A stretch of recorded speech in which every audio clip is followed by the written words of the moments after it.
Hello, everyone. My name is Kathy Jones. I am the president of the League of Women Voters of Alabama, and I wanted to welcome everyone who has joined us here tonight as we're celebrating the League of Women Voters' birthday. On Valentine's Day of 1920, the League of Women Voters was formed, and tomorrow we will be 103 years old. I should say 103 years young. The League was founded by the suffragists in 1920, as they had fought for over 70 years to gain the right to vote for women, and they passed the baton to a brand new organization, the League of Women Voters, to continue their mission, which was to expand voting rights for women and equal rights for women and voting rights for all. The League of Women Voters has been in Alabama since 1920. Alabama has witnessed over the years some of the most horrific examples of voter suppression, racial violence, and discrimination in the United States. Our 1901 Constitution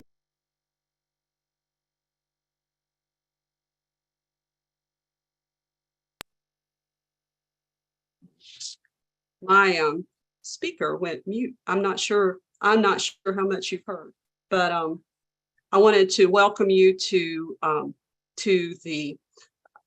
forum tonight, and we only missed a few seconds. Sorry about that. I think my computer somehow hit the button. So Alabama has witnessed some of the most horrific examples of voter suppression, racial violence, and discrimination in the United States. Our 1901 Constitution codified white male supremacy, which disenfranchised minorities, the poor, and the powerless. And it's significant that Alabama voted no on ratification of the 19th Amendment in 1920, and only voted to ratify the 19th Amendment in the early 1950s. The Constitution was updated this past year to remove the vestiges of racism as far as just the terminology, but we realized that this update to the Constitution did not remove all the many laws that are still on the books, which would suppress voting rights. Voter suppression is alive and well in Alabama, and barriers to voting still exist. And tonight we are here to begin the journey to understand these barriers so that we can develop strategies to overcome them. Alabamians have served a central role in the peaceful protest that led to the passage of the 19th Amendment, granting women the right to vote, the 1964 Civil Rights Act, and the 1965 Voting Rights Act. And while we have many serious challenges, we have not given up, and we're determined to work together with our members, our allies, and the government to make Alabama a more equitable, accessible, and compassionate state. We're following in the footsteps of many patriots before us who have directly engaged in the struggle for civil and voting rights. Alabamians have played a central role all along in the peaceful protest that led to the passage of all of these 19th Amendment, the Civil Rights Act, and the Voting Rights Act. And the League of Women Voters is actively involved in getting the public engaged in showing up to vote and in civic engagement. And we are celebrating our birthday by recommitting ourselves to breaking down the barriers that make democracy work for all of Alabama. So let's begin. I want to introduce you to our moderator tonight, Stephanie Butler, and she is a League member who started out in Dothan, founded the Southeast Alabama League, which is one of our newest leagues, and now she lives in Birmingham, and I want to thank her for being our moderator, and she's going to carry it on from here. Thank you. Thank you, Kathy. And thank you to everyone who's joining us today from across Alabama and even some visitors from other states. We're really glad that you're all with us today. My name is Stephanie Butler. I'm a member of the League of Women Voters of Greater Birmingham. And I want to also thank our League members, Jean Johnson and Pam Caruso, who are working very hard in the background to keep everything running smoothly. If you would like to invite anyone to watch, this event will be live streamed on YouTube at LWV Alabama. And the link to the YouTube live stream will be posted to the League of Alabama's Facebook page, LWVAL, if you want to share it with friends. The session will also be available for later viewing on our YouTube page. You will notice that the chat feature is disabled for participants. If you have any questions for the panelists, please use the Q&A function that's at the bottom of your screen. You can ask questions at any time, and we will ask them at the end of the session if there's time left. If not, we will work with our panelists to get follow-up information after the event has ended. Today, we're starting with the League of Alabama hopes will be a series of discussions on barriers to voting in Alabama. There are many barriers, so it's a lot of ground to cover. To start the conversation, today we will do an introduction and overview of the issues of barriers to voter participation in Alabama. We will cover some history and definitions, talk about how policy decisions impact people's voting behaviors and attitudes, and look at the role that county elections officials play. Now I'd like to introduce our three panelists. Bryan Lorge is retired after 37 years in civil service with the Army and now spends much of his time working to support democracy. Bryan has been a member of the League of Women Voters of Alabama for 4 years. He currently leads the League of Alabama's Voting Rights Restoration Initiative, which supports and assists citizens who are formerly incarcerated to restore their right to vote. Bryan has also served as a poll worker for many years and as a poll inspector for 9 elections. Bryan's on-the-ground experience has been vital to the League and other voting rights advocacy organizations as we seek to formulate policy and advocacy solutions to increase voter participation in Alabama. Kathryn Sadasivan is an assistant counsel at the Legal Defense Fund and a native of Shreveport, Louisiana. At LDF, she focuses on congressional, state, legislative, and local redistricting. Prior to joining LDF, Kathryn served as a legal consultant to the United Nations Relief and Works Agency for Palestine refugees and served as co-counsel in a habeas petition on behalf of an individual detained at the U.S. Naval Base at Guantanamo Bay. While serving as a staff attorney at the SPLC in Montgomery, Kathryn worked to protect the rights of juveniles in Alabama's criminal legal system and on voting rights efforts. And she served as counsel at Demos, where she litigated class action lawsuits in federal district and appellate courts on behalf of grassroots organizations led by Black and Brown Americans. Since joining LDF, Kathryn worked in Texas to oppose Senate Bill 7 because of its harmful impact on Black and Brown voters, including by burdening their access to souls to the polls, and as counsel in Houston Justice versus Abbott, a case challenging Texas SB 1. Kathryn is also counsel in Milligan versus Merrill and Robinson versus Ardwan, cases challenging the U.S. congressional redistricting maps enacted by Alabama and Louisiana as violations of the Voting Rights Act. Both cases are currently pending before the U.S. Supreme Court. Kathryn holds a JD from the George Washington University Law School and a BA from Tulane University. She's admitted to practice in New York, DC, and Alabama. Dillon Nettles is a native of Alabama, and he currently serves as the Policy and Advocacy Director of the ACLU and the co-lead of the ACLU Southern Voting Project.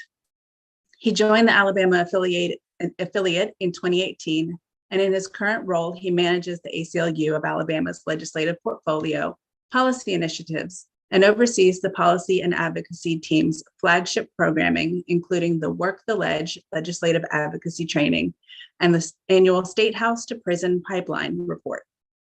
Dillon has been organizing for a decade, and prior to joining the ACLU, he focused on student programs targeted at under-resourced schools and developed models for community and family engagement at the Montgomery County Public School System.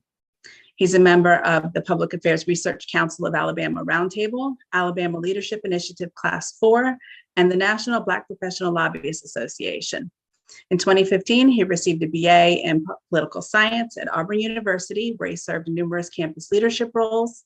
And today he resides in Montgomery, Alabama, with his only child, an Australian Shepherd Lab mix named Langston Malcolm Jamal Nettles. I hope he lives up to that name. Welcome to all three of you, and thank you so much for being with us today.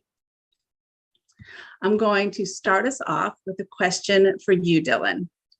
Can you give us a very quick history of voter suppression in Alabama? I mean, how did we get where we are today? Sure. Well, first of all, Stephanie, let me start off by saying happy birthday to the League of Women Voters. This is a historic moment, of course, and I'm so proud and excited to be joining you all to recognize it tonight, and to be, of course, joined by these amazing co-panelists, Kathryn and Bryan, whose work I am deeply familiar with and have had the chance to work with over my time at the ACLU. So I'm just thrilled to be here with you all. Of course, we really can't discuss the fight for voting rights in this country, or really the effort around Black suffrage, without discussing Alabama's role in it. Kathy certainly alluded to this in her opening remarks as well, but Alabama is tied and tethered to every part of the story about Black suffrage in this country. And so I could spend really the next hour talking about this question alone, but I'm really going to take us back to not frankly that long ago. We're actually coming up here on the anniversary of Bloody Sunday. You all have probably been told the stories, but on March 7th, 1965, voting rights advocates marched across the Edmund Pettus Bridge in Selma, Alabama, and at the foot of that bridge, they were met with state-sponsored violence. Of course, they found state troopers here in Alabama who ultimately tried to deter them from reaching Montgomery. But not only did they reach Montgomery, they reached Washington, and the Voting Rights Act of 1965 was signed into law by President Lyndon B. Johnson. Now, since that historic achievement, Alabama officials have done everything they could to ensure that the law loses its teeth. In 2010, the Shelby County, Alabama officials filed a lawsuit in federal court asking the court to declare Section 5 of the Voting Rights Act unconstitutional. This was a critical provision which was gutted ultimately by the Supreme Court's decision in 2013 when they ruled in favor of the plaintiffs. And since we have seen, just since Section 5 of that law was gutted, we have seen widespread effects of voter suppression here in Alabama resurface in many ways that are not and largely dissimilar from what we saw in the 60s and the 50s and the 40s and early parts of Alabama's history, far before there was a Voting Rights Act in place. We've seen requirements that voters obtain a picture ID to vote. We've seen the state make it more difficult to obtain those IDs by closing more than 30 driver's license offices, many of those in fact affecting populations with a higher than 70% population of Black Alabamians in those counties. Election officials also wrongfully are keeping people from voting by telling voters that their addresses do not match. The Secretary of State or the former Secretary of State, I should say, refused to provide voter education when a new law passed, allowing for people with felony convictions to be able to regain their voting rights.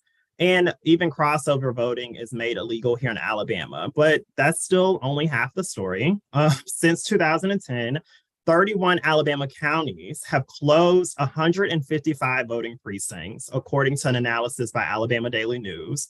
That's an increase from 100 polling places, which were closed in 25 counties in 2018. And in places like Bullock County, that number was cut in half last year in 2022.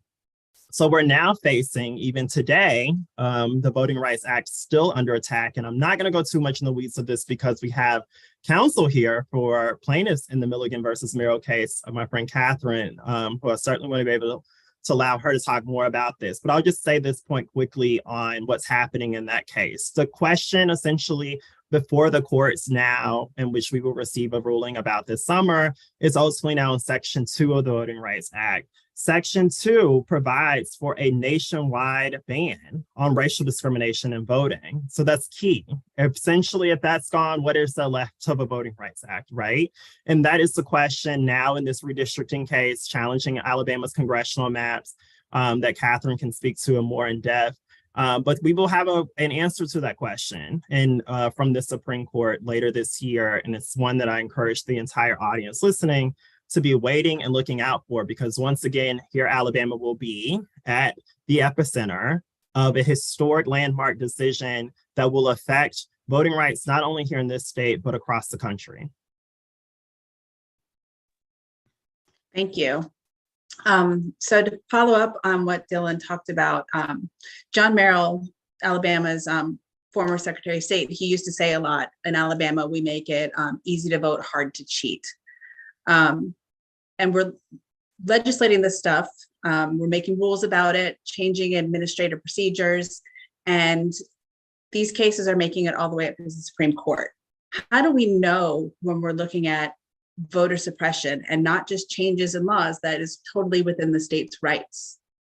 What is voter suppression? Can you define it for us?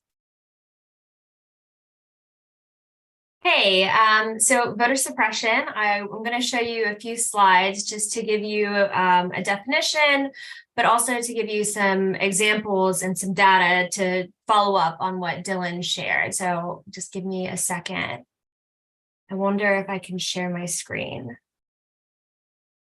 I'm not sure that I can. So I'm just going to talk about it instead. So voter suppression is a strategy, any strategy used to influence the outcome of an election by discouraging or preventing specific groups of people from voting. It can also take the form of drawing electoral districts or the maps under which people vote in such a way to prevent certain groups from allowing their candidates of choice to ever win an election. So to give you an idea about the effect of a photo ID law, which, on its face does not say anything, does not prevent per se Black voters, poor people, or anyone else in particular from voting. To give you an idea of the effect that it had. So when the law began to be enforced in, oh, well, you can see my screen now. That's lovely. Let's see.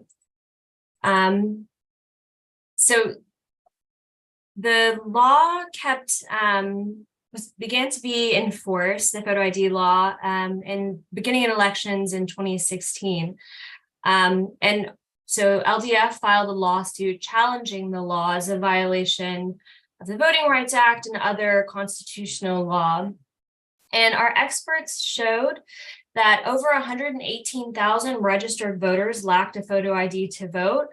And of those, 3.3% of white voters, 5.5% of Black voters, and almost 7% of Latinx voters lacked that ID to vote. And to give you an idea, the total population of Black people in Alabama is only 27%, and it's lower for actually registered voters. And the population of people who identify as Latinx or Hispanic is only about 5.3%. So those numbers, even you can see of all the voters, a huge number were disenfranchised simply by the photo ID law. Now, Secretary Merrill claimed that there were mobile ID units that would travel to a person's home to provide an ID if a person lacked transportation to get to a DMV, and that the kind of documents that are necessary in order to obtain an ID from the DMV, that those would be provided free of charge. But we found in our litigation that the mobile units that were supposed to travel to provide people with, easy access without requiring transportation to a photo ID to vote made less than 10 home visits. And that basically they were not evenly dispersed around Alabama. And worse than that, most people didn't even know that there were these mobile ID units. So in practice, what we found is that discretion, both at the state level and at the county level, can have a huge effect on actual voter suppression. So it's not something that you just know when you see it. In fact, oftentimes suppression is in the form of laws or policies that on their face don't say anything about race or income or disability status, for example, but they have that effect. Another way that you can see kind of the effect, and Dillon alluded to this, or actually spoke to it directly, was the closure of DMV locations across the Black Belt of Alabama immediately following the implementation of the Alabama photo ID law, which actually led the Department of Transportation to open a civil rights investigation and find that Alabama had violated Title VI of the Civil Rights Acts. Another kind of area that we can see voter suppression in Alabama today is in the voter purges that occur. So this is another thing that Dillon flagged, but Secretary Merrill undertakes kind of a program to clean the voter rolls, which is part of federal voting rights law. But what it looks like is, he will send out a mailer to an address and say, are you still living here?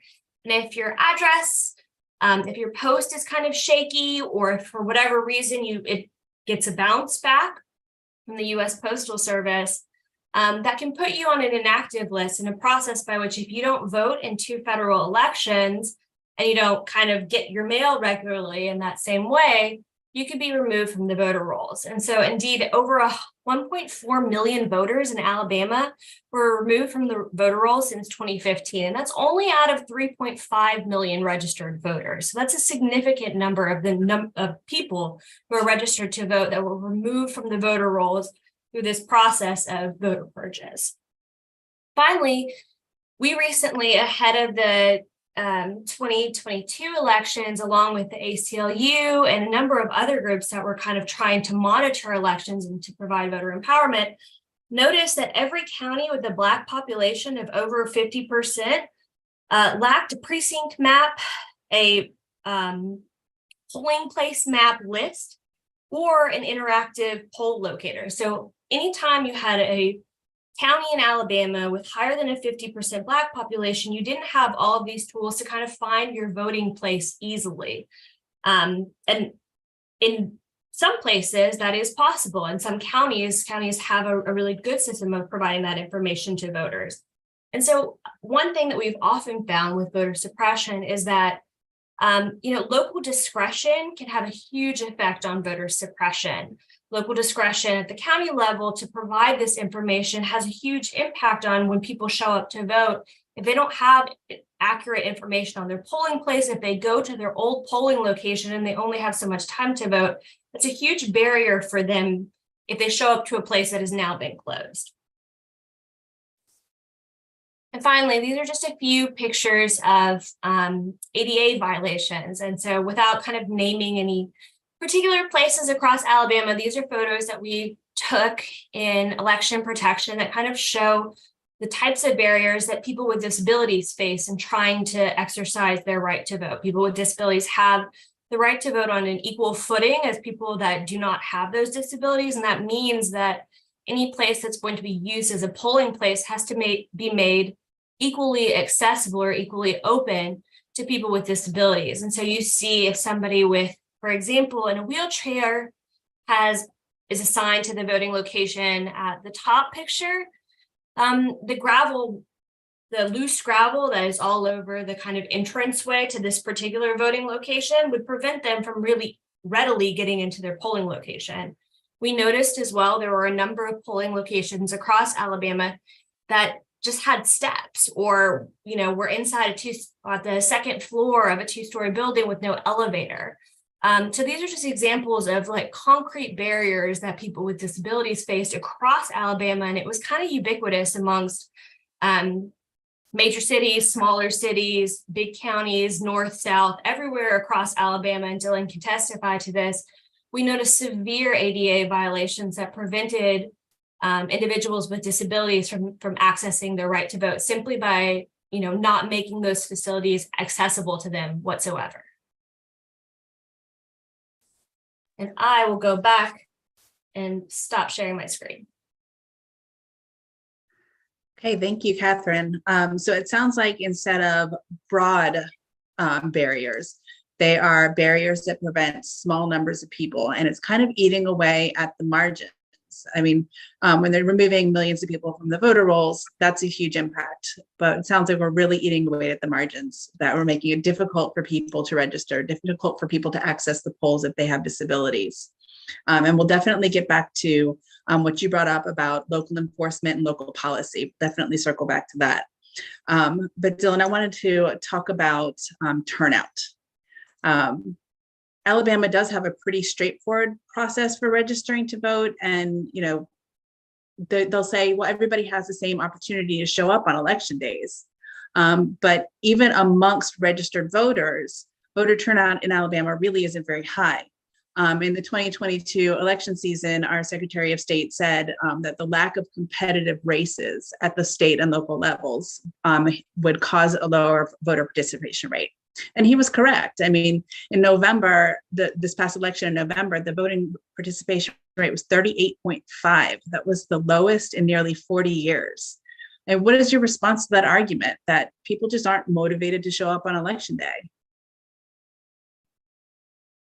Well, Stephanie, I will say my answer to this may be a little surprising. I think that I agree that many voters are not motivated to show up. And in fact, I'll even go as far as saying I understand the feeling. That might be a little bit surprising, especially given I know I'm speaking to the League of Women Voters, but I am going somewhere with this, right? The truth is like this is a part of the conversation I have nearly every week with friends, with family members, with other community advocates. We are certainly aware, right, that voter apathy is a very real sentiment. Some people try to pin it to certain generations of voters.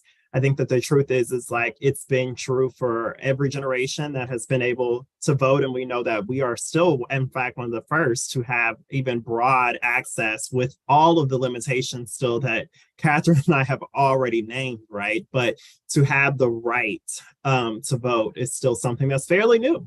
We have to remember to many communities, which means that apathy is not necessarily a lack of motivation out of laziness. That apathy could be a lot tethered to a lot of different things. We have to remember that every person did not grow up in a family in which their parents or guardians had access to the vote or were able to vote in this country. So that was not something that may have necessarily been quote unquote instilled or even just something that they got to actually see modeled growing up. But also we exist in an environment today in which, we do not always feel that public servants are doing exactly that, serving, right? Their communities, their constituents. That certainly isn't motivating or inspiring, I think, to a lot of people out there when they see the folks who are elected, the folks that perhaps their family members, that folks that are close to them turned out to vote for, not dignify even the offices that they hold. That certainly erodes at public trust, that erodes at the desire for people to go out and feel motivated as if their votes will make much of a change or a difference. We also, have scratched the surface of this topic a bit of, redistricting and racial gerrymandering. Folks who show up even to vote then say, well, how do we get this outcome of this election? How is it that we've had, I believe in the last 20 years, multiple federal presidential elections, to be specific, be decided not by the popular vote, but by the Electoral College, right? And we could go even into the history of that institution in the kind of, fabric of this country as well and why it's in place. And so, it is a real thing. Voter apathy is something that I think as advocates, as people who I certainly think believe that voting is a value, is a principle, is worth it, right? That we have a responsibility to better understand why people have that apathy. We have a responsibility to try to educate and inform not just them, but ourselves about what that comes from and what experiences people have that deter or motivate them to show up to the polls. And it's really hard work. It's not something that is going to be one answer, one solution for every person or for every community. But it is the task at hand for us, I think, as advocates that we have to take seriously. And there's no finger waving or dismissiveness that is ever going to encourage anybody to go out and vote. And so I think that it's better for us, right, to look at it as, yes, a challenge, but one in which it is ours to take on to better understand what we can do to boost voter turnout, to make sure that we're seeing constituencies of every community, of multiple generations, of multiple races, of sexuality and identity, represented when they show up at the polls. And, that is just not going to happen in 1 or 2 election cycles, but it is the task at hand. Yeah. So Kathryn, I'm going to come back to you. Dillon mentioned gerrymandering and redistricting. These are really not very exciting topics to a lot of people, but you've had a hand in some of these cases that have made it up into the federal courts and the Supreme Court. Can you talk about how gerrymandering works to make people feel that their vote doesn't matter, and what's going on with those court cases right now? Sure. I'm not going to use actually my PowerPoint for this, although I was thinking about it. So every decade, we take a census to count our population, and governments at all levels, from the Congress, the congressional delegation that each state has, to your local county school board, they redraw voting lines to take into account those changes that occurred over the last 10 years in population. So when that's done right, the voting districts that you vote under are kind of like a miniature of your populate as a whole. But oftentimes what we see is that people, the people who are empowered to draw new electoral lines are partisan, or, use that opportunity to draw maps in a way that are racially discriminatory or discriminate on a partisan basis in order to ensure their own continued political power or political advantage. And that's kind of a process known as gerrymandering. And so what that can take the form of is, a lot of places still in Alabama have something that's called at-large voting, which means that everybody in the entire, say it's a 12-person class, votes for 5 people to represent that class. But if you have a majority of people who want to keep that power, or to, ensure that only blue people, for example, are able to represent those 5 spots, as long as they have 7 individuals willing to vote for those 5 positions as all blue people, they will always maintain their own power. And we see that in a lot of instances being used for racially discriminatory purposes. So, for example, when you have a majority of white voters that will not vote for Black candidates, even if you have 51% of voters who are white, that is sufficient to ensure that no Black person will be elected to a city council or to a county board of education under an at-large system. In Alabama, and we are litigating a challenge under the Voting Rights Act, challenging the kind of drawing of the U.S. congressional district. So you have 7 U.S. House districts and a Black voting age population in Alabama, people who identify as Black, of about 29%. Of anyone who identifies as Black, including people who identify as Black and something else. And there's only, despite that kind of huge Black population and the kind of concentration of Black voters in the Alabama Black Belt, only one U.S. congressional district has ever elected a Black candidate. And that is one that was specifically drawn to comply with the Voting Rights Act after, Section 2 litigation in the 90s. And so we challenge the current map, which has kind of continued the trend of ensuring that Black voters can only win election in that one single U.S. congressional district under the Voting Rights Act, saying that, you could have kept the Alabama Black Belt relatively together, allowed Black people to vote together, and not packed and cracked them amongst 4 other U.S. congressional districts. And then you actually would have 2 people who could be elected to the U.S. Congress who would represent the interests and unique needs of the Alabama Black Belt. And so that case is currently pending before the U.S. Supreme Court. But to Dillon's point, what happens when you have people packed and cracked into districts is those districts become uncompetitive, which means that you can have great candidates who, really relate to a large sector of the community who want to, in the Black Belt, who want to fix open sewage issues, who want to kind of address access to rural healthcare, real needs of individuals. And they will never win an election because the electoral lines have been drawn in such a way that 51% of the voters in that district will never elect a person of color to represent them in political office. And that sends a message to people in that district that their votes don't matter, their causes and concerns don't matter, and ultimately that their lives and livelihoods don't matter. And so there's nothing more disempowering than kind of making electoral results completely uncompetitive for voters, and understandably so.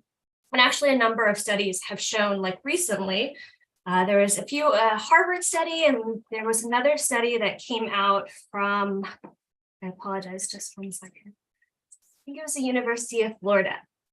No, sorry, it was the University of Florida that showed that district competitiveness, that is when districts are drawn in a competitive manner, what are not gerrymandered to ensure kind of continued political advantage for one group or one party, that actually it increases voter turnout. It increases voter turnout over a very short period of time just by allowing people to have that opportunity to be part of an election where their candidate could win election. Now, a lot of people are aware of federal congressional districts, but you mentioned that there's districts at all levels. How do those get decided? Who draws those? So usually it is done by the kind of body itself. So for example, the County Board of Education will oftentimes have the ability to undertake redistricting on behalf of the County Board of Education. So while U.S. congressional districting occurs, must kind of occur every 10 years, localities have some more flexibility because they don't have to have as precisely equal of populations as do U.S. congressional districts. But it's still up to the county or to the city council or, the local body itself to kind of undertake redistricting. And they can kind of set their own, to the extent that the state hasn't said you have to, ensure your districts don't split precincts, like, voting precincts. The state can kind of set some parameters by which localities undertake redistricting, but almost across the board, it's those localities themselves that decide to redistrict based on population changes and decide if it's necessary. They don't necessarily do it every districting cycle. And so in places like, there's many examples across Alabama where you continue to have at-large structures, which means you don't ever undertake redistricting. In other words, those however many members of a city council or a county commission there are, they never have new districts drawn because they're always going to be elected by the population as a whole.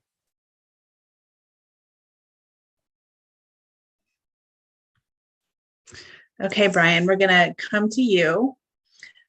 Dillon talked about administrative decisions that election officials make at the county level. Kathryn talked about some local district maps. You're really on the ground and you see how all of this plays out.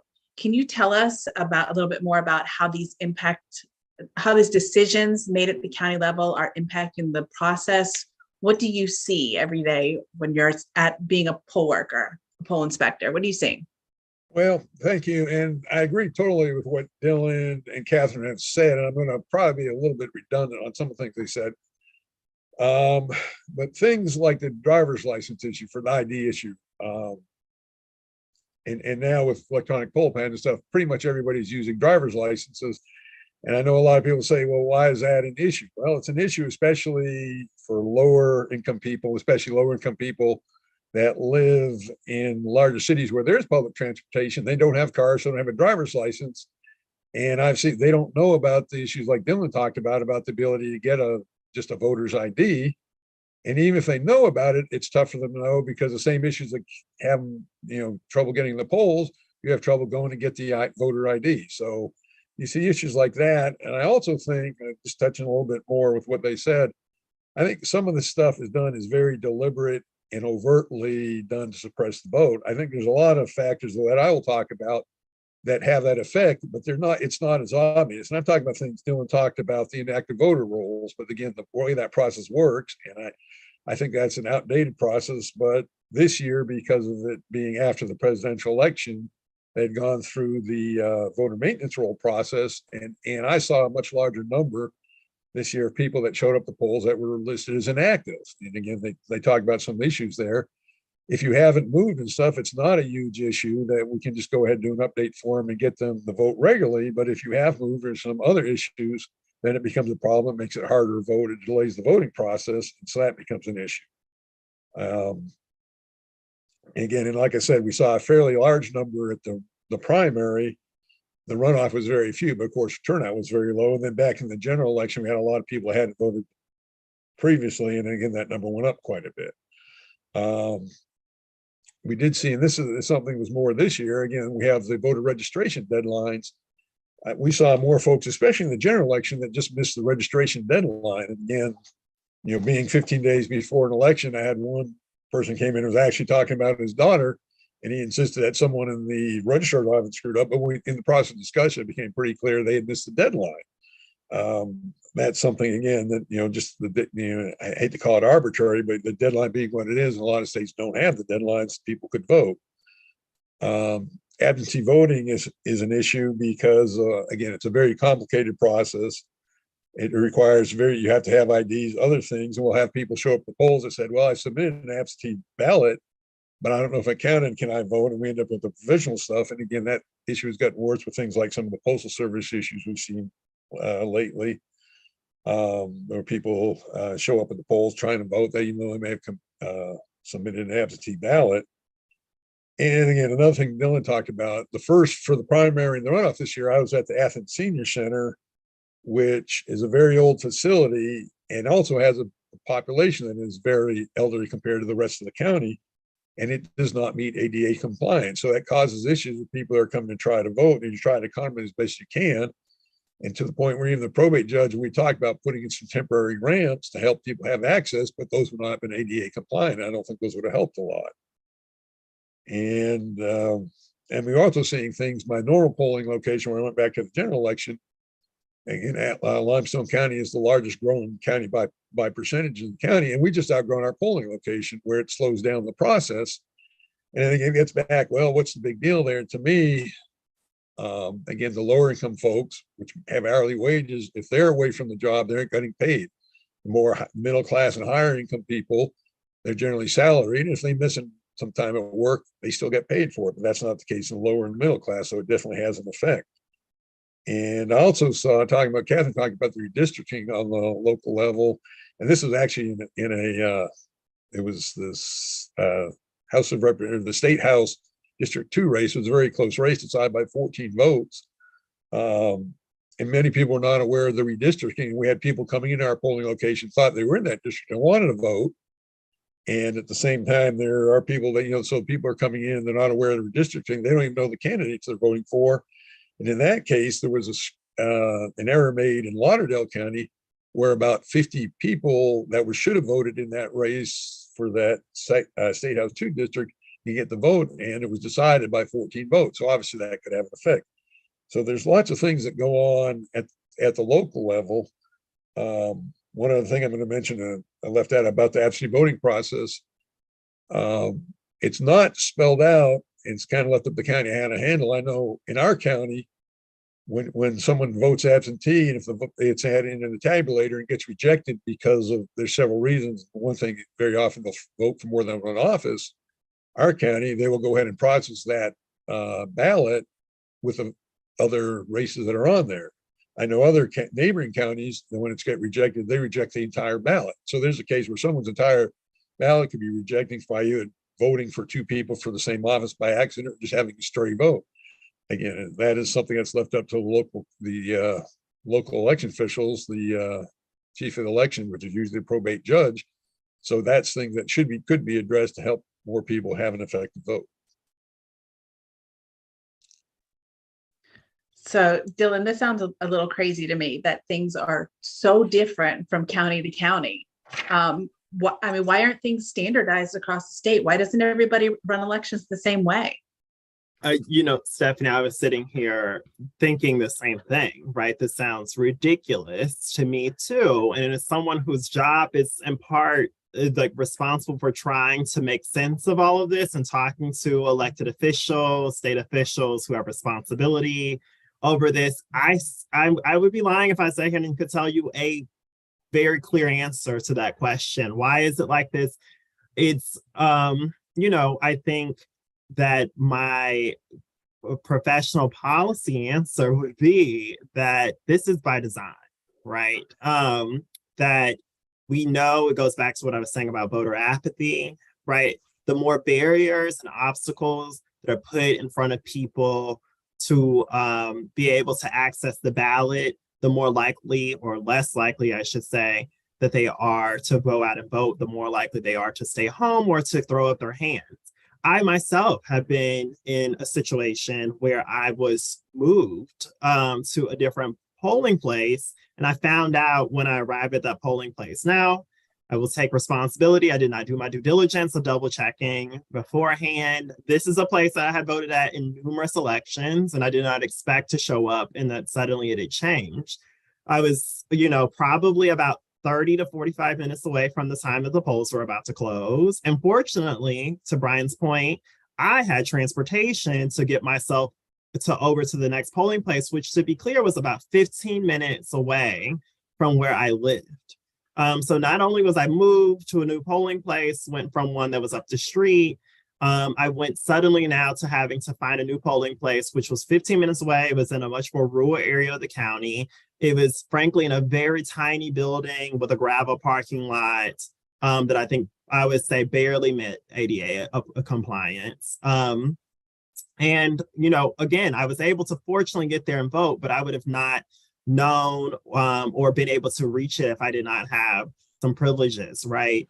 What it really comes down to is that we also are seeing, right, that election or voter suppression is not just showing up and demonstrating itself in the way that we saw in our textbooks, or even the way I mentioned in my, opening remarks regarding what happened on Bloody Sunday. Is in some ways much more insidious than that today. We're seeing these real systemic barriers that are in place through policies and through infrastructure that continue to make it difficult. And frankly, I think what's really troubling is that we're seeing even decisions be made that put a heavier burden on election workers like Bryan and election administrators who are elected, like our probate judges and our county clerks. We've seen just in the first month in office since Secretary Allen has taken his seat that he's removed Alabama from the Electronic Registration Information Center, also known as ERIC, which provides to its member states really a lot of, you could say, relief on that work of voter roll maintenance, of election administration. This has been an organization that has worked with numerous states all across the country. It's a trusted source that Alabama has been a part of for years, and he delivered on what was a campaign promise to do that. But we have not yet heard a plan from Secretary Allen now as to what he will respond with and how he will make up for that absence. We weren't just in ERIC because, Secretary Merrill just, felt good about it. It was because he saw it as really something that we needed to be able to carry out elections effectively and securely here in Alabama, and that it was working. And he even continued to note that even as Secretary Allen was campaigning on this intention to remove the state from ERIC. So I just use that as one small example as to how really this burden is being put more and more on our local officials. We're seeing election workers have to be able to then carry out these policies that are being put in place, whether it be by the legislature or things that the secretary is enacting. And this is why we have to be so diligent in monitoring, whether it be legislation, but also executive policy and administration under the Secretary of State's office, because what we do know is that the secretary has wide span authority, right, in Alabama over our election system, and that they have the core responsibility, in fact, to make sure that uniform guidance is provided to the local election administrators so that those elections are carried out as uniformly as possible, so that those policies are being implemented and carried out sufficiently at the local level. And Kathryn noted before, we have sent letters to now previous Secretary Merrill concerning that uniform guidance information, like a full list of polling places all across the state, which we should be able to have, which voters should be able to easily access, but just days before the 2022 election, that was not widely available, right? And so those are the type of things that certainly ensure that elections are not administered uniformly from county to county. Why that continues to persist and be the case, other than it being just outright voter suppression, I cannot say. Before I ask you another question, Bryan, did you want to respond to that? You look like you were having thoughts. Well, that was, I think he's absolutely right. And I think a little while we're going to be talking about some solutions, and I think hopefully I'll address them there. Well, let's go ahead and pivot to that, because we've talked a lot about the problems. But you and I have talked, before this about what are some things that we could do that might fix some of this. We have, some things that are going on in our neighboring states, Florida and Georgia. What good ideas can we borrow?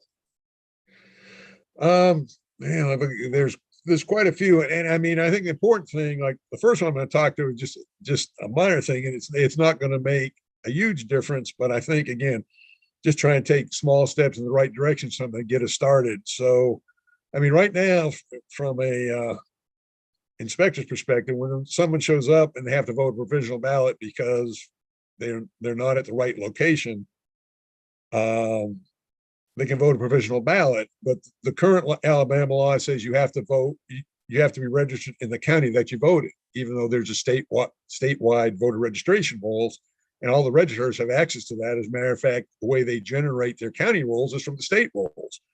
So if someone comes in to my polling location and they've moved it, and if they're, again, I'm going to use Limestone County because that's where we're at. If they move, they could have moved 30 miles within Limestone County, they'll be allowed to vote a provisional ballot, and it most likely will be counted. However, if they move 2 miles from Madison County into Limestone County, it's across state lines, they're allowed to vote a provisional, but most likely won't be counted. When that information is available to the registrars, we can let them vote the provisional. They can look with the information, have them do the update form, and count their vote. So it's not a huge number, but again, that's just a big step in the right direction. I mentioned before, if we had, a lot of states have same day voter registration, or registration cuts off the day before. If you allowed that, those people could vote a provisional ballot. The registrar could go through their process to make sure they were eligible to vote and count their votes as a provisional vote. Again, that would be a small step, but another thing in the right direction. In 2020, Secretary of State Merrill allowed basically no excuse absentee voting, where anybody could use COVID as a reason to vote. I think we could go back to that, to have no excuse absentee balloting, so anyone could use an absentee ballot if for whatever reason they couldn't be at the polls on election day. And another thing about Secretary of State, I'll go back, and again, we have new Secretary of State that I don't have a lot of history with yet, but in 2020, pick on him soon enough. We'll get to know him and we'll start picking on him. Yes, but when as a priest and inspector, we were told that we cannot require the voters to wear a mask in the polling location, that voting was such a basic right that, like in the location I was working that day, it would have been probably for about 15 or 20 minutes at most, because at my polling location, you were outdoors till you got right to the registration thing. We had the mask we could provide to folks. They'd come in, do the registration process, and within 15 minutes out of the building, we said voting is such a basic right, we couldn't make them wear a mask. But at the same time, Secretary Merrill's answer was, well, why don't we have early voting? Well, there's a cost associated with it. And I agree there's a cost associated with it, but I don't understand, if it's such a basic right, why we aren't spending money to let everyone have that basic right as opposed to select people. And again, there'd be some logistical issues associated with early voting, but I think, again, it'd be very similar to what we currently do the process for absentee voting. The location would have to have all the ballot styles. But again, I don't think that's a big issue. And I'm not saying initially, I don't even think, I think they're saying, well, like in Limestone County, there's 25 precincts. You'd have 25 precincts open for 7 days or whatever you pick for the full 12 hours. No, I think you start with a place like Limestone County that's under 100,000 voters. If you'd allowed early voting at the courthouse in one location for up to 7 days, that would be a start, and give people that currently can't vote an opportunity. So I would say that's doable, and I don't know why we're not doing it. We again talked a little bit before about getting better facilities, ADA compliant, so everyone has access, allowing space for larger places. Touch a little bit on poll workers. I've talked to our probate judge about it because of an incident happening at my polling location at the general election. The poll worker was not, they had training, but they made a mistake where someone wasn't an active voter. When they came up, they looked at it and said, well, you're at the wrong polling location, and sent them to a different polling location, similar to what Dillon did. When they got there, they were asked the question, well, what's your current address? And it turned out it wasn't our polling location, and it was too late to send it back to us to vote. And we were fortunate in that case where they had the proper ballot style at that other location, so they let the person vote there. But again, poll workers having a better educated, better trained, and that's kind of a double-edged sword, because I think most people are aware there's a shortage of poll workers. So if you make it tougher to be a poll worker, require more training, you'll probably lose people. But on the other hand, that's part of the voting process. And I think sometimes people will get the vote by errors by poll workers. Curing of absentee ballots is one. Georgia allows this. And I think Florida also. When you submit an absentee ballot and there's an error on it, you have a certain time period to go correct it. I don't know why that's not allowed in Alabama right now. I'd like to see that added as a way. They have a system right now where the absentee election managers can put information online, but there's no way, even if they post that your ballot it has an error, you can't go fix it. And the last one, I'm going to go back a little bit to what Kathryn talked about, redistricting. I mentioned that state Senate 2 district race as an example. We have people coming in polling locations that don't understand why they can't vote in certain races, and that's because they're drawing lines based on factors that are not keeping communities together, and the people should be allowed to vote in certain races that directly affects them, and they're not allowed to because kind of the arbitrariness, I'll call it, of the redistricting. So those are, I think, all things that could be done that would help improve the voting experience and get more people to vote. So Dillon, Bryan just laid out a laundry list of opportunities to improve access to the polls. So you're in the policy and advocacy world. What does it look like in Montgomery? Is there any legislation that you feel like is going to be coming up? Is anything going to be seriously considered by our lawmakers? Well, so much of what Bryan just touched on in terms of solutions are, to be clear, things that our legislature has an opportunity to act on. These are things that our legislature could file legislation, introduce and pass this year. No excuse absentee voting, a ballot curing process, early voting days. If we want automatic voter registration for every person at 18 in Alabama, we can have all of those things, and they're up to our state lawmakers to make happen and our governor to sign into law. And I think that every person listening should understand that these are not pipe dreams. These are not things that aren't existing in even neighboring states, that are in even states with a similar political makeup, whether you consider that ideologically or frankly partisan wise. And yet we have not moved to do so in Alabama. And so, these are even things like Bryan mentioned that we've had temporarily. We essentially had as close as you could get to no excuse absentee voting when Secretary Merrill issued an executive order during the course of the early stage of the pandemic, when voters, I believe we had a midterm election, or we had, I think, a primary election, and then an election, then certainly federal elections that, of course, took place in 2020. So again, not pipe dreams, not far-fetched, right? But it is up to state lawmakers to make those things happen. So, and if you all hear some groaning, I promise it's not me, it's Langston down here under my desk.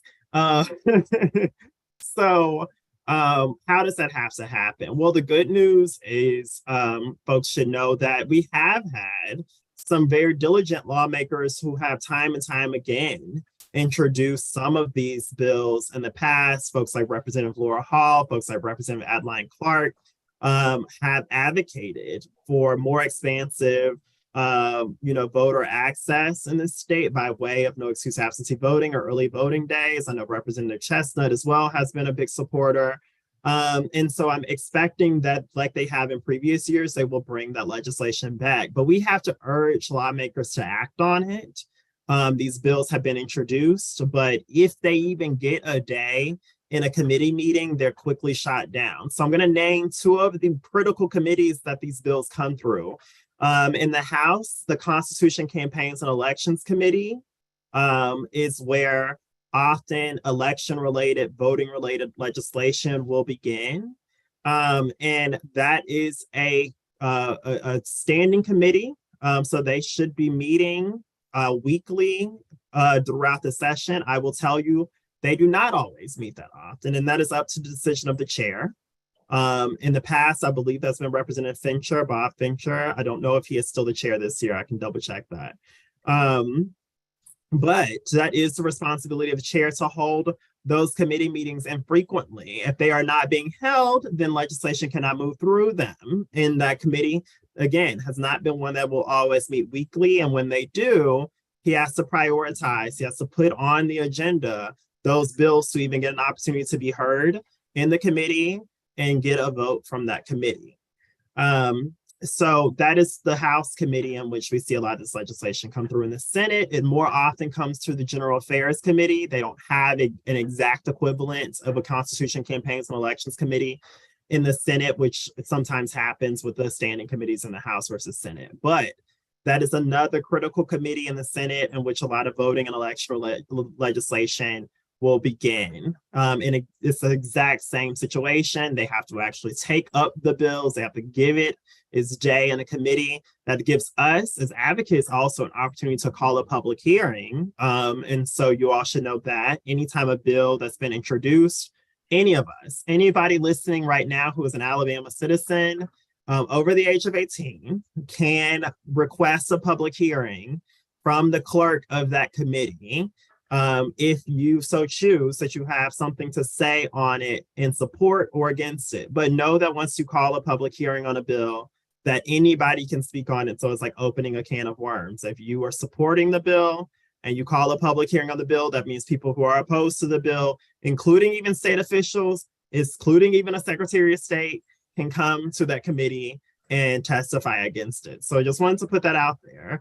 But that should not deter us. And these are real, tangible solutions that we have right at our fingertips that we just need lawmakers to take seriously.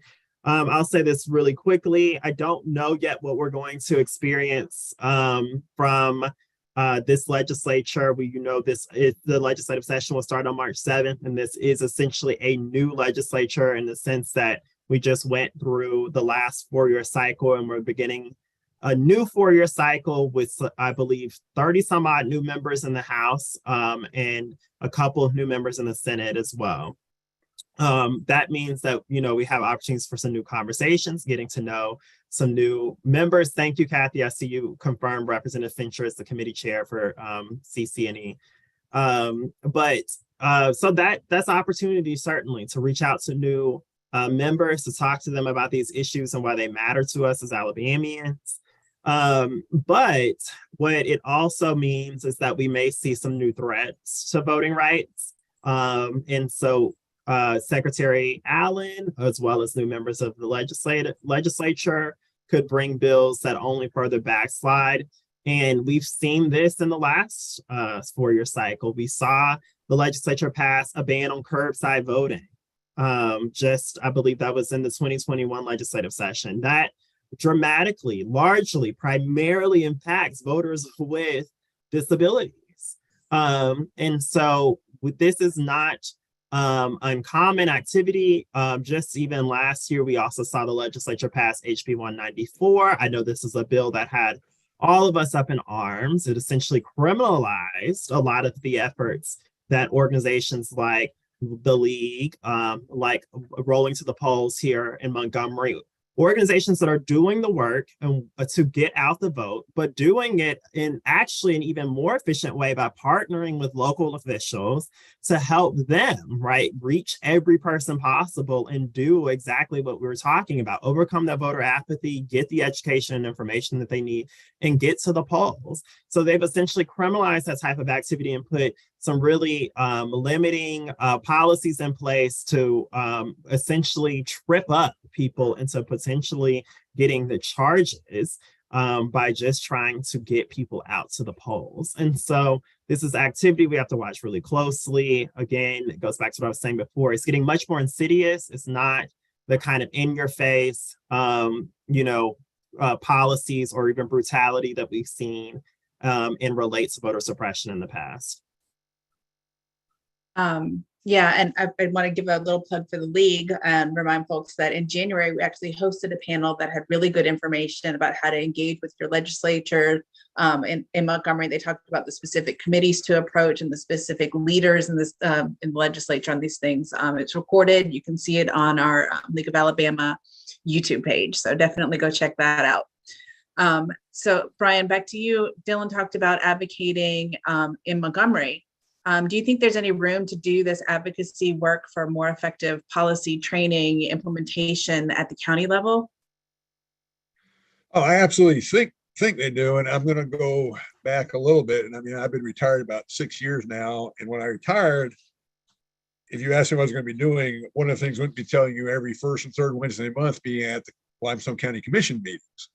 But that's what I'm doing, and it may just be I'm a nerd, but yeah, I really enjoy going to those. You find out what's going on, and the important thing there, and lots of times they're very late putting agendas out. There's stuff there that you don't even know what's related to an issue. Two of the issues I'm very passionate about is the animal shelter here and recycling. But something will come up, you don't even know about it. But by being there, and I can communicate with people with similar ideas and can tell them, get a hold of your county commissioner and let them know how you feel about these issues. And I can't say we've had outstanding progress, but again, we're slowly making progress on some of these issues. So I encourage everyone, if you have the ability, attend those meetings. Even if you can't, get to know who your county commissioner is, who your city commission councilor or city councilors are, and let them know how you feel. So definitely do that. As far as the voting part, yeah, definitely, at least in our county, our probate judge is the chief election official. And they are very much down the middle trying to make it everything they can, but you need to let them know what you're thinking. And again, the same thing, the county commissioner is the one determining the polling locations, they determine the staffing. And so you have to let them know how you feel about these issues. We did have, I think, a fairly good success in the redistricting for the county commission districts here that they had redrew the district lines. And to be honest, I don't think it was done as a racial issue, but the largest percentage of Black population was in one particular district was about 20%. And they were cutting it to 18% when they renewed the districts. But by being involved with them, and the criteria they were using was road miles, since the 4 county commissioners basically had the same budget, they wanted to keep the road miles roughly equivalent because that was a major issue. After working with them and working with NAACP and some other groups, we got them to redraw the district where that district actually went up a little bit higher, 21, 22%. Not great numbers to try to get someone elected, but at least better than it was. So I think it's very important at the local level to be involved. And again, I'm going to talk about not only the county commission, but again, the state senators, the state representatives, because they're the ones that draw the congressional maps, which Kathryn talked about very early, which are very important. And right now are totally out of whack. And Kathryn, will you also talk about being involved at the local level? We recruit lots of poll monitors during the elections. How does the work that those people do inform your work at LDF? Yeah, so we do election protection alongside our partners at ACLU, Dillon, and others. The Lawyers Committee runs an election protection hotline.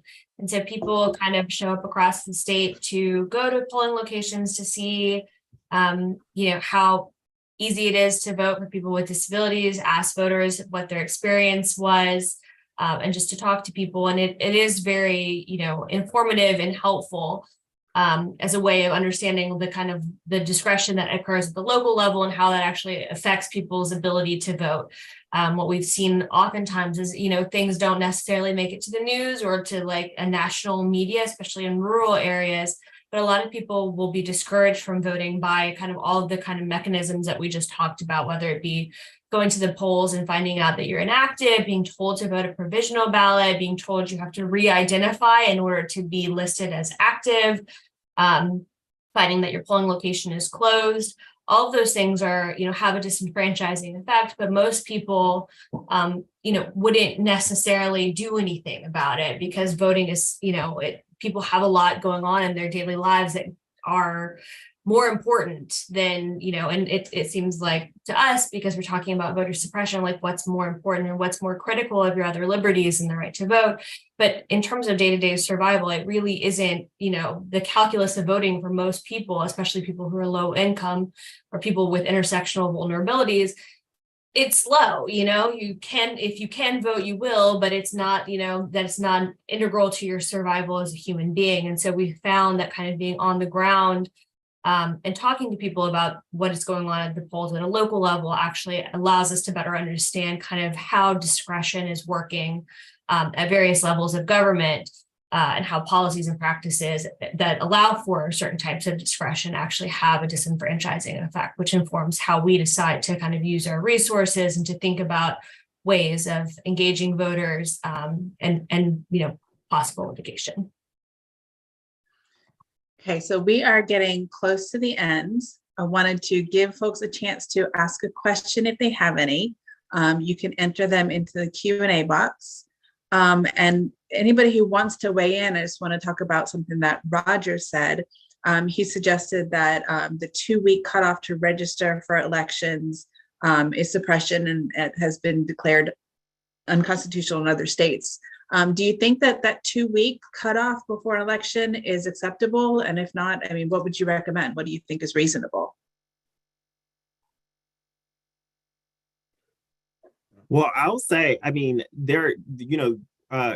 think probably folks are out there are aware that there are states that even have same day voter registration. So there's nothing federal law wise that's stopping the state from being able to pass policy that does the same. Kathryn may know more about that than I do in terms of if there's been challenges in those states that have done that. But as far as I know, there's no reason that Alabama could not go to, again, something like same day voter registration. Now, I don't think we got into a lot of this, but Bryan did an amazing job, and of course, talking a lot about the local election administration and what that really looks like. And I think one of the things we didn't talk as much about is that, a lot of this does come down to funding, and, our elections are essentially stood up by folks like Bryan, who are willing to go out there and be trained and commit the time to be poll workers, to do the inspections, to do all of that. And, as long as also those local officials and election administrators lack the capacity and the infrastructure and the funding to be able to administer the elections effectively, then things like, I do think some proposals like same day registration seem a little bit more far off, because they, probably would argue that they need the time to even make sure that they're prepared for election day with the voters who are registered those 2 weeks out. So I just say that not because I don't think that it's a real possibility and something we should pursue, but because I'm already in my mind thinking as a policy person about what's the opposition, what's the response going to be, and how do we then be prepared for that response. I agree with Dillon, but one of the things, I believe all counties now in Alabama have gone electronic poll pads. And I think it's kind of old thinking, they needed time to prepare, to print out all the voters list and stuff. Now with electronic poll pads, they cut off absentee voting on basically the Thursday before the election, I believe, is when they all have to be in. They have the technology to update the poll pads, and then they can be picked up either Friday or Monday. So I think, the same day registration, it could be used. I don't think you'd have that many. You could update the poll list. And then even on election day, like I said, you can almost handle that like a provisional ballot, where someone comes in, votes a provisional ballot. The registrar could go through their process to make sure this person does meet the requirements. Yes, it's some extra work for them. But again, I go back to, if it's such a basic right, you should do everything possible to let people exercise that right. And that's just another way they could do it. And just chiming in quickly to agree with Dillon, there's nothing in federal law that would prevent a state from allowing for same-day registration. It's contemplated in a number of federal voting rights law that exempt states that have same-day registration from certain other,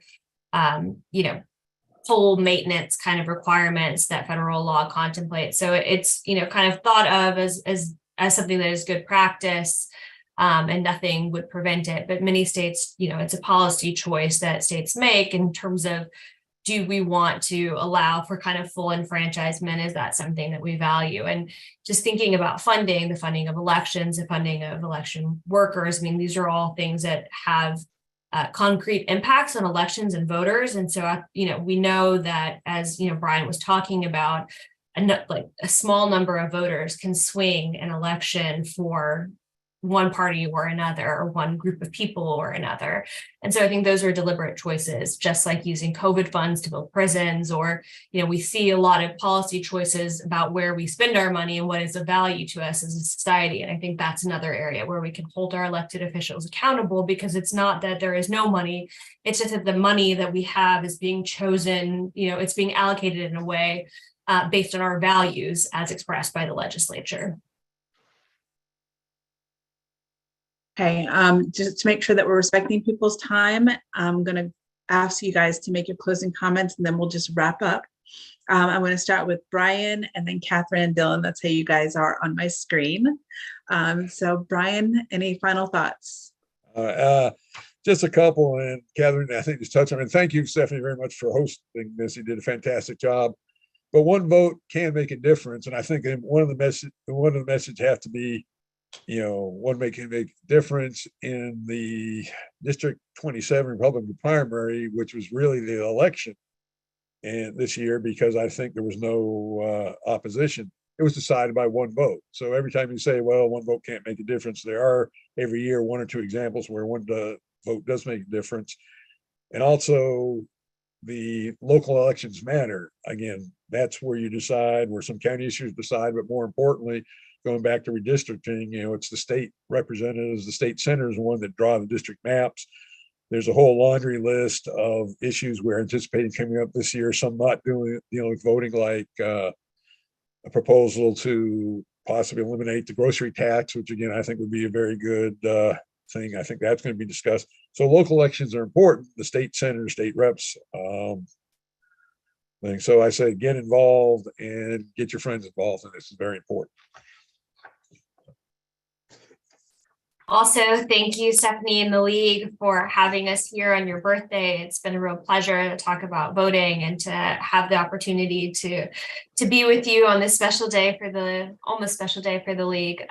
Just in closing, I agree with everything Bryan has said. I want to be sympathetic to a lot of people who are disenfranchised by the voting process, who have been kind of told repeatedly for centuries or decades, or, that their vote doesn't matter, that they should not show up, that they actually are not wanted. And, I think one of the things that I've seen groups in Alabama do really well, including groups like Alabama Forward and other groups, is to kind of explain that democracy and participation in democracy is more than just, going to city council meetings or to, being a political candidate and winning an election. It's actually something that we all engage in. It's our conversations with our neighbors and at our school board, or, at our church, about our values as a people. What do we value? How do we see, our role in society, and what do we owe one another? And I think as long as we continue to have those conversations and to expand our kind of conception of democracy to occur outside of just the traditional halls of power, we can continue to build power on the outside that I do believe will translate to power in higher echelons of elected government as well. Yeah, and I'm so happy to, really be able to follow Bryan and Kathryn's already. I mean, they've already really summed up anything I had to say, but I wanted to also thank the League for having us. We at the ACLU of Alabama really cherish you all here in the state and the work that you all do. And we see you as one of our really close, trusted partners. And so it's always a pleasure to join you all and to be a part of really continuing this work, this legacy of the foot soldiers before us here in Alabama, who have always seen voting rights as something that we should cherish and protect. What I will say is that I think, I've been a lobbyist for almost 5 years now. And what I've learned in that time around the State House is that the experts are not the folks who are in that building, or it is those of us, the folks like you all listening, who are outside the building every day, frankly, having an experience as citizens in this state that is, frankly, a reflection of the policies that are guiding how the state is operated on a day-to-day.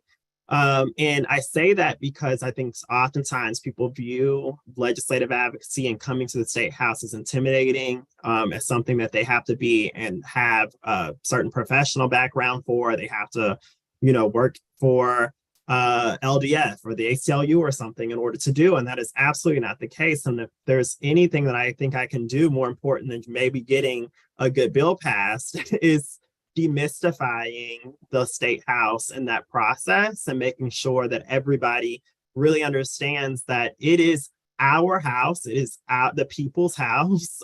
We have every right not only to be there, but to ask tough questions, to interrogate the decisions of our lawmakers, to push them to do the things that are a reflection of what we want for our communities, for voters here in Alabama. And this exchange with Bryan was actually a great example. You heard me say, this is what I expect that opposition would say to something like same-day registration. And Bryan, a person who actually works at the polls on election day, unlike almost anybody who's taking a vote in that building, right, actually knows, well, that's not true. Like, we should be able to do X, Y, and Z, and shouldn't really be a barrier. And they may say that, but a person who actually is responsible and a part of carrying out our elections can tell you otherwise.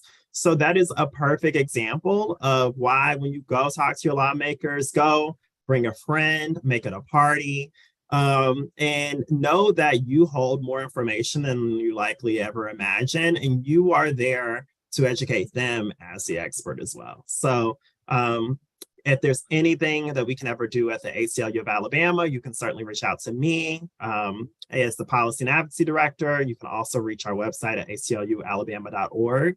And we'll be having a legislative advocacy training on March 11th here in Montgomery at the Sanctuary. It is on our website. You can find more information on our social media channels there. So thank you all so much. Hey, thank you, Bryan from the League of Alabama, Dillon from ACLU Alabama, and Kathryn from Legal Defense Fund. We appreciate your partnership and we appreciate your leadership. Thank you so much for being with us today. And hopefully everybody who is here watching and listening leaves with a little bit more information than you had before. Hopefully these folks have encouraged you in all the work that you do for democracy. If you want to be in Washington or Montgomery making an impact, please do. But remember, you can do it in your own backyard. Participate on election days, build relationships with your elected officials in your own backyard, hold them accountable when it's necessary, and talk to your neighbors. These are things that we can all do. I wanted to just leave you with some quick notes about some upcoming League of Alabama events. On February 23rd, we've got a great panel on environmental education. It's about the Inflation Reduction Act, and we've got 2 great panelists from Energy Alabama. On March 30th, we're going to continue this conversation about voter services. We're going to be talking about understanding open versus closed primary elections. March 4th and 5th is going to be great. We're going to be in Selma at the Bridge Crossing Jubilee. We're going to have a tent on Saturday, March 4th, working with the NAACP Selma to do voting rights restoration services. So come down and join that. And then our League of Women Voters Alabama Convention is May 20 and 21. We'll be live and in person in Birmingham, and we hope you can come, but business sessions will also be done in hybrid format, so you can attend virtually if you need to. You can follow League of Women Voters Alabama on Facebook to get updates about all of our upcoming events. And thank you one last time to Kathryn, Dillon, and Bryan. We truly appreciate you all 3 of you. Thanks so much for having us. Yes, and I'm going to turn it over to Kathy to close us out.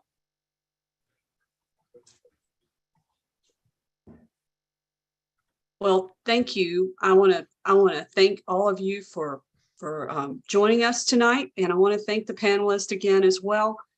Stephanie, you've done amazing job. Thank you for wrangling all of this and making it, this is such a significant forum that we've had tonight.